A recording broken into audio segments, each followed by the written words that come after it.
ভোলার তজুমুদ্দিন উপজেলায় এক বাক ও মানসিক প্রতিবন্ধী নারীকে সংঘবদ্ধ ধর্ষণের অভিযোগ উঠেছে। এ ঘটনায় রাকিব নামের একজনকে আটক করেছে পুলিশ।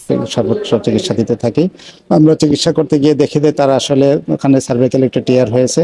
আমরা সেটা এখন ওটিতে এনে তার রিপেয়ারের কাজ করতেছি এবং তার যে আমাদের যে মেডিকেল লিগ্যাল যে প্রোগ্রামগুলো আছে, যে কার্যক্রমগুলো আছে, আমরা সেটা সম্পন্ন করব। পারিবারিক সূত্রে জানা যায় 22 ফেব্রুয়ারি রোববার সন্ধ্যায় ভুক্তভোগী পলি রানী দাস আড়ালিয়া এলাকার একটি আশ্রমে কীর্তন দেখতে যান।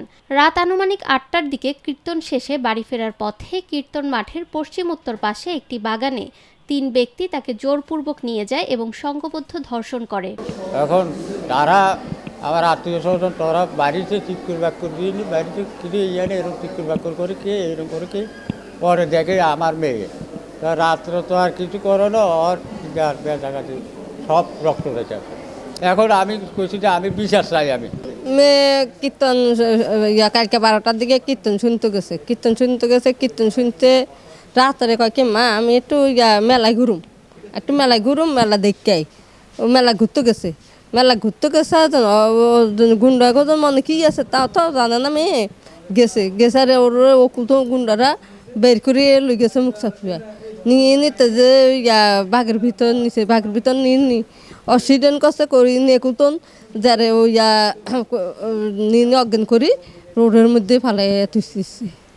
নাম হচ্ছে রাসেল, আরেকজনের নাম রাকিব, আরেকজনের নাম আমি বিচার চাই সরকারিভাবে। পরদিন সকাল 6টার দিকে চাঁদপুর শশীগঞ্জ 5 নং ওয়ার্ড এলাকায় চিকিৎসকের বাসার সামনে একটি অটোরিকশায় অচেতন অবস্থায় তাকে দেখতে পান স্থানীয়রা। পরে তাকে তজুমুদ্দিন উপজেলা স্বাস্থ্য কমপ্লেক্সে ভর্তি করা হয়। অবস্থার অবনতি হওয়ায় উন্নত চিকিৎসার জন্য ভোলা সদর হাসপাতালে রেফার করা হয়।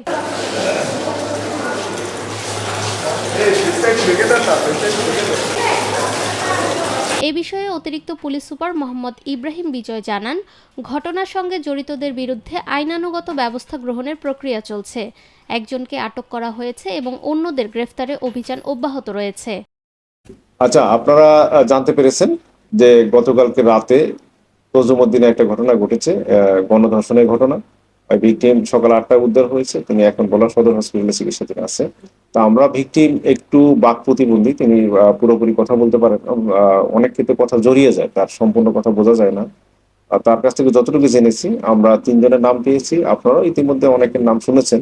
যে এর মধ্যে থেকে আমাদের তজুমুদ্দিন থানা পুলিশ অলরেডি একজনকে অ্যারেস্ট করেছে, বাকিদের গ্রেপ্তার অভিযান চলমান আছে। আমাদের ডিবি সহ সমস্ত পুলিশের কয়েকটা টিমই সক্রিয় আছে। আমরা অতি দ্রুত তাদেরকে গ্রেপ্তার করতে পারবো বলে বিশ্বাস করি। যিনি আটক হয়েছেন তার নাম জানতে পেরেছি রাকিব। তার সংশ্লিষ্টতা এবং তার সাথে আর কে কে ছিল না ছিল এই বিষয়গুলো আমরা ইনভেস্টিগেশনের পর্যায়ে আছে, আমরা এটা ইনভেস্টিগেশন করতেছি। এ সময় পুলিশ জানায় এলাকায় আইনশৃঙ্খলা পরিস্থিতি স্বাভাবিক রয়েছে এবং গোয়েন্দা নজরদারি জোরদার করা হয়েছে। নিরপেক্ষ, সত্য প্রকাশে আপোষহীন।